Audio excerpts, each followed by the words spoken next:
Good afternoon, everybody. Dr. Vasquez here, coming to you live. I mentioned in some of my recent videos that I had to do some stuff that I didn't want to do, like hassle with one of my attorneys. I realize that sounds like a small thing, and in the scope of the world, of course, it is a small thing. But for me, that interpersonal those interpersonal dynamics are pretty exhausting. So anyway, I had to create this big structure around it, even though it turned out to not be such a big deal, at least in a sense. But anyway, that's a whole different story.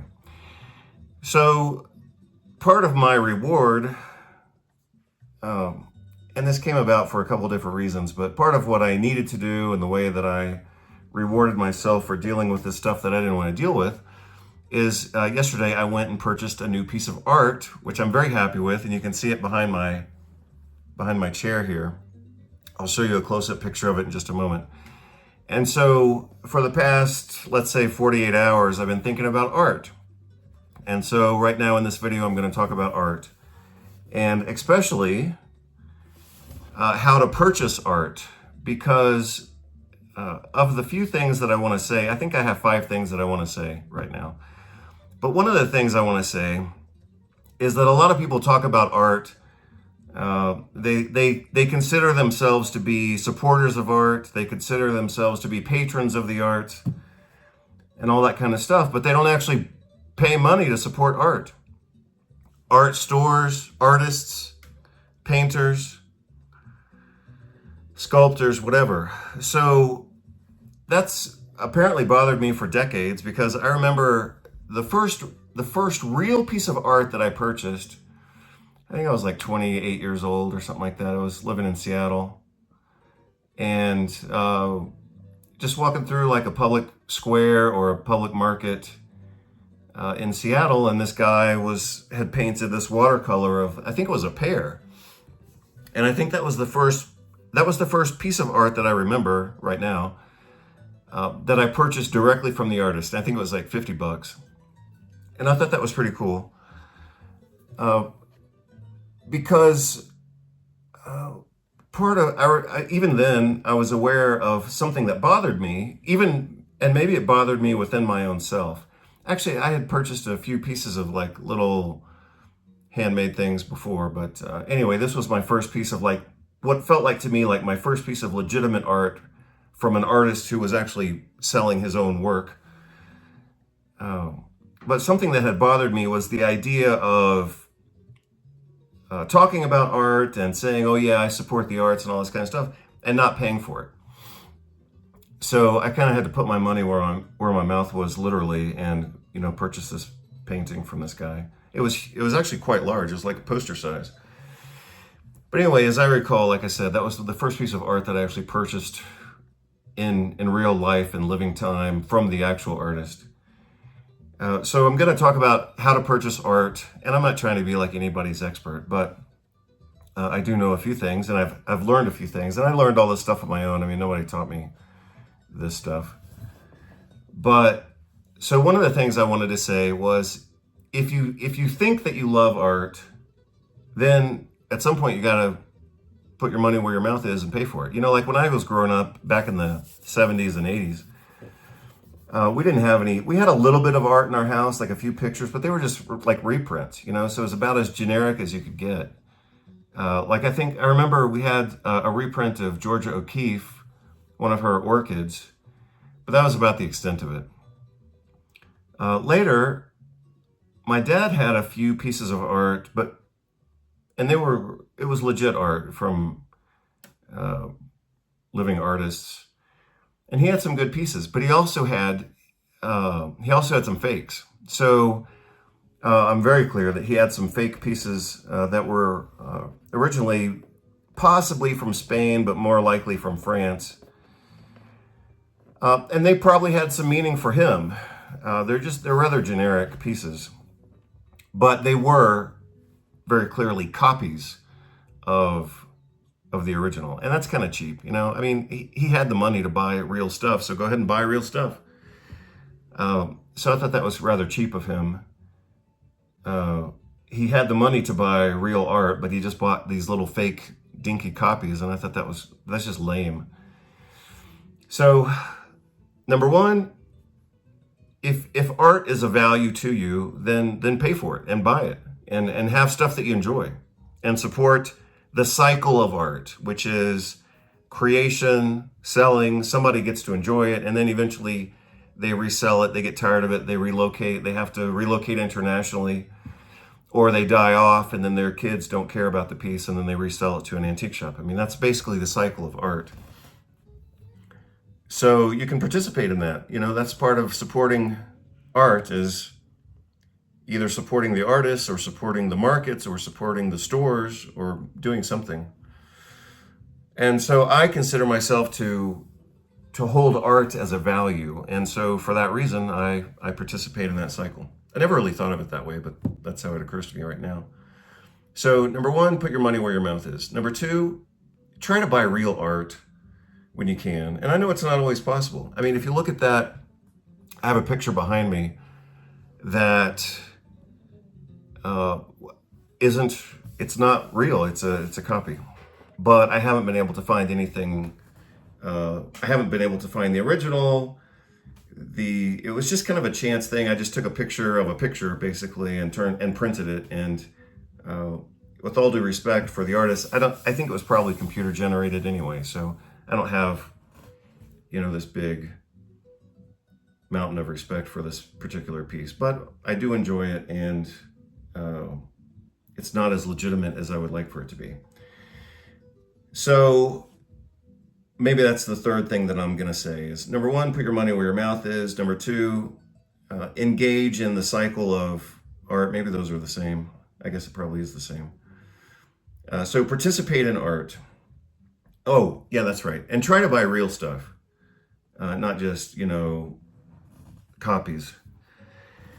The other two things that I wanted to say about art, the other two things I wanted to say are the things that I've already said about wine. So if you saw my video about wine, then you're going to see me right now repeat what I've already said about wine, because it applies exactly to art. So you might, there's some level of mysticism about wine and what's a good wine and should you buy the wine and is it worth the price and all that kind of stuff. So remember what I said before, and this is from the actor and comedian John Cleese, because he was the original source of this idea, for me anyway. And he said, a good wine is a wine that you like and that you're willing to pay for. And the same thing is true of art. So a good piece of art is a piece of art that you like and that you are willing to pay for. It doesn't have to be anything more than that. However, in my case, for me, I have to add a third thing, which makes number 5 on my list of topics for today. And that is, it has to have meaning. So I'm aware that for some people, the meaning or the significance of a piece of art might be in its retail value. Like, so they buy it and then they think in 20 years it's going to have value. I'm not an art investor. I buy what I like. But I'm certainly, I know that some people are investors in art. I'm certainly not. And I would never want to be. If I was like, well, it's not my game. And I hope it never is. But for me, the meaning that I find in art is it has to mean something to me in my life at the moment, and hopefully, forever. And that piece that I just bought yesterday, you can see it hanging right here. I'll show you a close-up of it. I looked at it and I thought, wow, that's a classic piece of art. It's a recurrent motif. I mean, this isn't the only piece like that, of course. But that's a recurrent motif. It's a hunting motif. So, like I said, I think good criteria for purchasing art is you have to like it. No one else has to like it.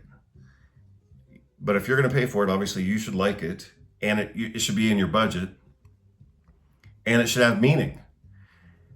For some people, that's a financial meaning, like they think in 20 years it'll increase in value. I would consider that a really lame way to use art and a really lame way to use money, but whatever. Some people do it. So for me, it has to have like an emotional and, of course, an intellectual component.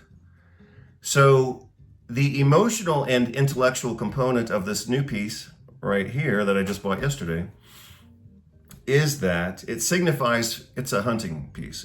It's birds and a rabbit that apparently have been hunted successfully and put on a table. So number one, I can appreciate it as a classic motif. Number two, I can appreciate it kind of as a masculine motif because commonly men are engaged in hunting. And when I was a kid, growing up in Texas, we certainly did a lot of hunting and fishing. So it has meaning in that sense. However, the meaning that it had, like, I actually left the store. I looked at it and I thought, wow, that's a classic piece. And the price was reasonable. And then I left the store and I went to another store and just to kind of see if they had anything better. I mean, I wasn't like in love. It wasn't like love at first sight. I liked it, but I didn't love it. But then I came back and looked at it again and I thought, wow, now I understand what this piece means for me. And what the piece means for me is that I consider it to represent a necessary but ugly transition in the sequence of life or a part of life. And so, for example, it's birds, and I think it's like 3 or 4 birds. Let's say it's 3 birds and a rabbit. Everybody's going to say they love birds. Birds, cute, bird hunting, bird watching. Everybody gets out their binoculars and they look at the birds and they listen to the birds and they say, oh, I love birds. Yeah, right. So people love living birds. Well, a lot of, everybody just about, unless you're strictly, vegan or vegetarian. But a lot of people eat birds. Quail, pheasant, dove. I used to go dove hunting when I was a kid growing up in Texas. I had my own shotgun, of course. But people eat chicken and duck and turkey. So on the one hand, we love living birds, and they're kind of cute and fun if you've ever had chickens. And then we also love to eat those birds. But the transition from a living cute bird to a bird on your plate is a dead bird or a dead animal. Same thing with rabbits. Everybody says, oh, rabbits are cute. And then every once in a while, if you're cold, especially, you want to eat like a rabbit stew over here. Well, the transition between this cute, funny, furry rabbit over here and the rabbit that's in your stew is a dead rabbit. And so that's what's, depicted in the painting. And so again, when I looked at this painting a second time, other than, it's a classic motif, it's a hunting motif, it's a masculine motif, it reminds me of going hunting when I was a kid, is that what it represents for me is kind of like the ugly truth of transitional states that are a necessary part of life. So again, the transition between a cute, fuzzy animal here and an animal that you get to eat and support your life with biologically is a dead animal in the middle that's kind of distasteful, or you don't want to think about it, or you don't want to look at it. I mean, I don't even like killing fish, but I certainly eat fish. I remember one time, this was a long time ago, this was back when I was still living in Houston, Texas. I went fishing with my men's group and I thought, yeah, we're gonna go fishing and we're gonna catch our own fish and fillet the fish and then fry the fish, and we're gonna be, macho men.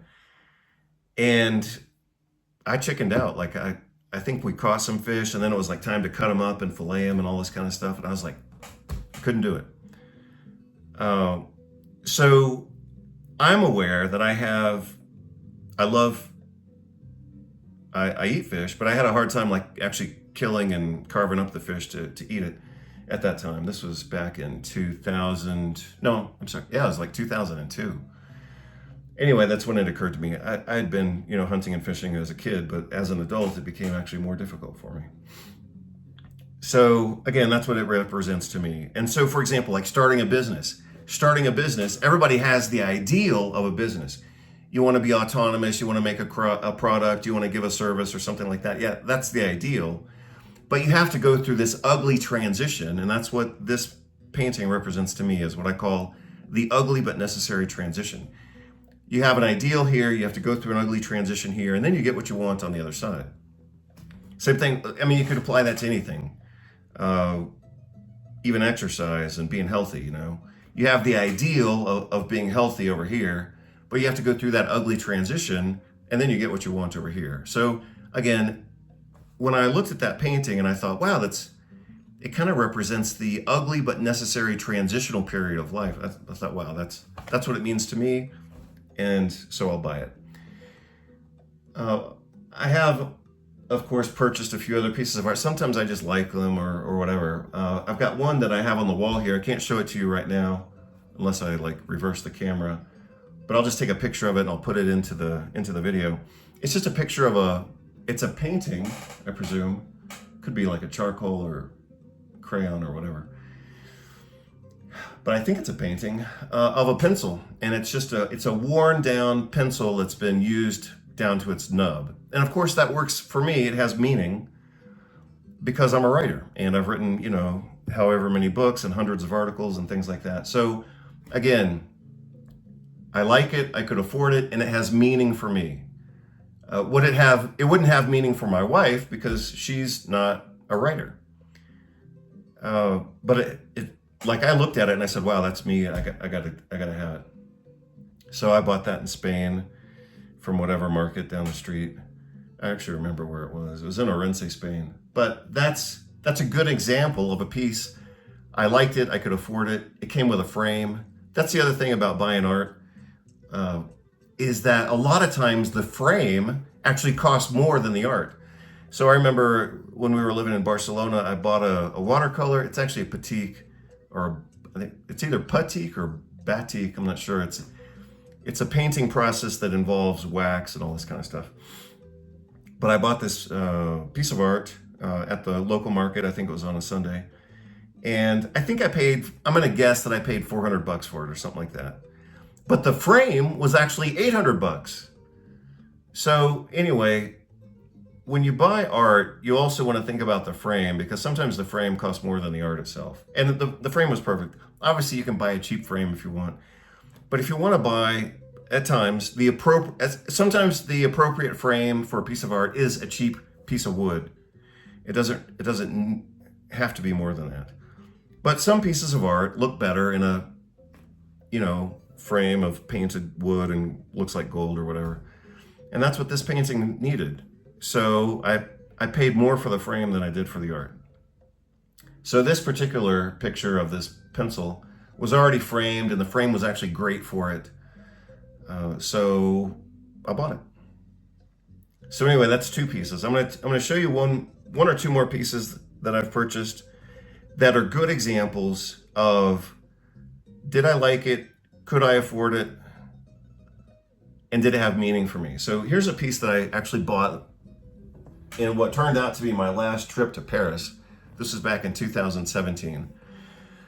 So, and this piece was a little bit more expensive. I don't even remember what I paid for it.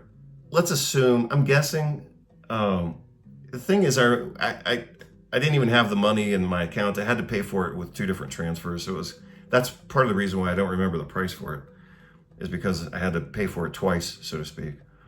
But this piece was a little more expensive than I would want to pay, but I did, obviously I bought it. It's a bronze, it's original. It's probably the only piece like it. And it actually has the engraving here, very difficult to read. And even more difficult to read because it's probably in French, but it does say Paris. That's the last word. I'm kind of guessing that it may say that it was produced in 1938, but again, I can't really make it out. I don't know who the artist is. It's a bronze. I mean, this is the real deal. You can see the plaster of Paris still stuck to it. So this was, again, back in 2017, as I recall. It was winter, and I was really exhausted. And so we took a few days off from the routine. Again, we were living in Spain, so we just took a train to Paris. And I wanted to go to the antique market there, and then we, from there, went to Amsterdam for like 3 or 4 days, and then came back through Paris, and then back to Barcelona. So I saw this piece in a artist market, flea market, and this was like getting hit with a bolt of lightning. Like, I had to have this piece. And that's why I think I paid a little more for it than I would otherwise. So you can see it's basically a blacksmith, because you can see his hammer here, and he's got his chisel here, but he's a blacksmith who made a book. And that was totally me, right? So, like, for my books, I create them, I outline them, I research them, I do all the drawings. Like, so on my books, I do everything. I do everything. So I'm actually quite happy and proud of my books. And that's what makes me an authority, is because I am the author of my books. Contrasting to some, bullshitters who, use ghostwriters. And I know some people who use ghostwriters. I got no respect for them. But I do everything in my books. If it's right, it's because I made it right. If it's screwed up, it's because I screwed it up. Or if it's a typo, it's because I missed it. But if I'm right because I worked to be right. And so when I saw this, a blacksmith, sitting next to his hammer and chisel, and here's another book. I don't even know if I saw that one before, but here's another book behind him, and he's got this big book here. I was like, that's me. That's my life. So I had to buy that one. Let's see. I guess I'll show you one more example, because this is one that I just bought last month in Mexico. And this is a little more chaotic, but I'll show you this one. So let me show it to you I'll show it to you how it is. This is obviously a bust, and I wanted to buy it even before I knew who it was. So the base of it actually turns, because it's screwed in at the bottom. So when I first saw it, it looked like this. It didn't have the guy's name. So I didn't even know who it was. I just thought, well, it's kind of classic European style. I'll buy it and I think it was cheap. I don't even know what it was, but it wasn't that expensive. I bought this in Puebla, Mexico. And the guy told me it was a bronze, and it's obviously not a bronze. The guy didn't know. The guy who owned the store didn't know it. He didn't even know antiques. But it's not bronze. Even though it is metal, but it's not bronze. Anyway, the guy's name represented here is Gambetta. His first name is Leon, or not. I guess you could pronounce it Leon if you're an American, but maybe it is. In Spanish and French, it's probably more like Leon. But anyway, his first name is Leon, and his last name is Gambetta. I didn't even know who he was, but I'll tell you the two stories behind this particular piece. One is, and this is going to sound weird, but here it is. This is the meaning that it had to me. The meaning that it had to me is I looked at this. I was just, it's just a random antique store. And I looked at this piece and I thought, wow, I wonder what my life would have been like if that guy had been my uncle. Because I had two uncles. I had a maternal uncle and a paternal uncle, and they both sucked. I didn't like either one of them. And so it was just like a random thought. I thought, wow, what if that guy had been my uncle? Wonder if my life could have been better. Hopefully not worse, but maybe it could have been better. So anyway, that was the interest I had in the piece before even knowing who he is. So the second part of the meaning of this to me is that I looked him up. I looked up, who the hell is Leon Gambetta? I don't know who he is. Turns out he was, for a brief time, he was a politician in France after the Napoleon rise and fall. And for a few months, he was actually Prime Minister of France. So this was back in the early or mid 1800s. And he was a politician. He fought for whatever he thought was right. He was shot twice. Apparently he shot himself by accident in the arm or something like that. And he died very young. He died when he was 44 of stomach cancer. So anyway, that's unfortunate. And I don't relate to him based on those things, other than he was a politician and fought for whatever he believed in. But the cool thing is that he, when he was a politician in France, sometimes he was popular and sometimes he wasn't popular. But at one point he had to exile himself from France to protect himself. and he exiled himself to San Sebastian, Spain, which happens to be probably my all-time favorite place in the whole world, and where I lived. Actually, that's where I wrote Inflammation Mastery. So Inflammation Mastery was actually revised and mostly rewritten in San Sebastian, Spain. So I thought that was super cool. And then I was even more happy that I paid whatever I paid for this. But again, it's an example of when you want to purchase a piece of art, do whatever you want. My criteria for purchasing art is I have to like it, like instinctively. But I'm not going to buy something just because I like it instinctively, probably. But I have to like it. It has to be a price that I can reasonably afford, and it has to have some type of meaning for me. Like, I don't think I'm ever going to resell this piece. It's a pretty cool piece. But I don't think I'm ever going to resell this and make money, and I don't even care. But it does have some meaning for me, insofar as he's a man who stood up and fought for what he believed in. He endured some physical accidents, and I certainly have as well. And he exiled himself to San Sebastian, Spain, which I think is awesome. If you see those big printed photos behind me, that's the port of San Sebastian, Spain. This one on this side, that's one of the two main beaches of San Sebastian, Spain. This is called the Concha.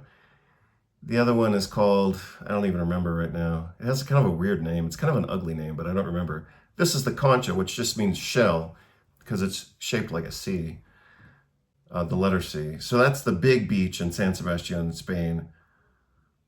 Gross, I think that was the name of the other, that's the name of the other beach in Spain. It also has a C shape, and it's the one that's popular with surfers because the waves are bigger. That's also the beach where I almost drowned in 2022. I talked about that on the website. But I was drowning. It's not like I could have drowned. I was in the process of drowning. And two surfers came and saved me. They actually had to save me twice. They came and saved me, and then they let me go. But then the tide took me out again, and then they had to come save me again. So anyway, that's the port of San Sebastian. That's the big beach of San Sebastian. The other one, gross. I don't have a photo of it, but a lot of people die there. And then that other one, that's Barcelona. The other one's Barcelona. So anyway, those are things I think about with regard to purchasing art. Number one, put your money where your mouth is. If you say that you love art, then engage in it. And that means putting your money where your mouth is. The same thing is true of music. If you love music, then go see a concert.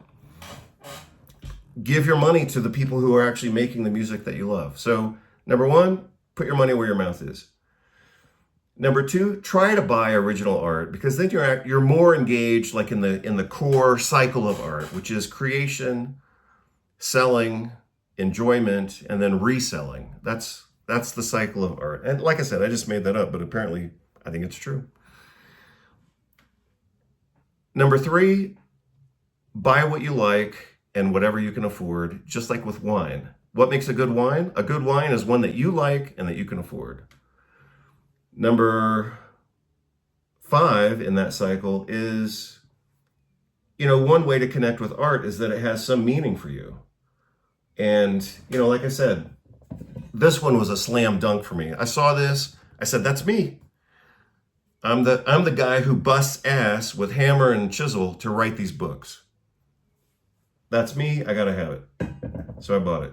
I couldn't even afford it, apparently, on one of my credit cards. So I had to do a PayPal transfer, and then the other one was credit card. I remember that. And then, like I said, with this piece, this picture of a pencil, that would probably not have meaning for most people. Like I said before, it wouldn't have any meaning for my wife because she's not a writer. But I've been writing books and articles, for 30 years. And so for me, it has a lot of meaning, even as simple as it is. And this other thing about this bust of Leon Gambetta, I immediately liked it. First of all, I like antiques, especially European style antiques. I immediately liked it. The price was okay. But then I thought, wow, what if that guy had been my uncle? I wonder what my life would have been like if it had been different. Maybe it could have been better or worse. I'm not saying, he's not like my superhero or something. It's just kind of a visceral idea. And then when I studied more about him, like I said, the first time I bought it, I didn't even know it had his name on it because this thing was like twisted around. And then later I saw that it was Leon Gambetta, who survived a few injuries and personal attacks, just like I have. And then he self-exiled to San Sebastian, Spain, just like I did when I had to write this book. So I thought that was all cool. So one last time, and then I'm going to close this out. Put your money where your mouth is. Try to buy original art. Don't be a cheap ass like my own father and having the money and then buying cheap copies. I mean, that's just ridiculous. That's an insult to art. That's an insult to art, Put your money where your mouth is. Buy real stuff. Engage in the cycle of art. That's a better way it's a more accurate way to say it, more complete way to say it. Engage. If you love art and if you love music, engage with it. Buy the real stuff. Don't just copy it. Like it. Make sure it's within your budget. And, ideally it would have some meaning for you. Hope you're all doing well. Take care. That's the video for today. And I'll get this on the website as soon as I can. Thanks. Take care. Bye.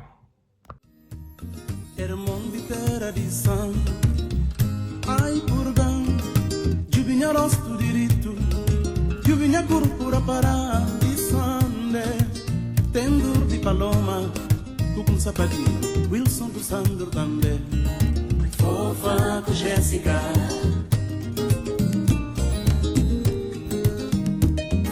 Cassivi que cuida na boa, como estira na minha nome, pra que kuna brinca com minha nome, de nome. Cassivi que cuida na boa, como estira na minha nome, pra que kuna brinca com minha nome, de Padido, lembra, a terra sagrada, Cacheu da Silva, a Vigêmea,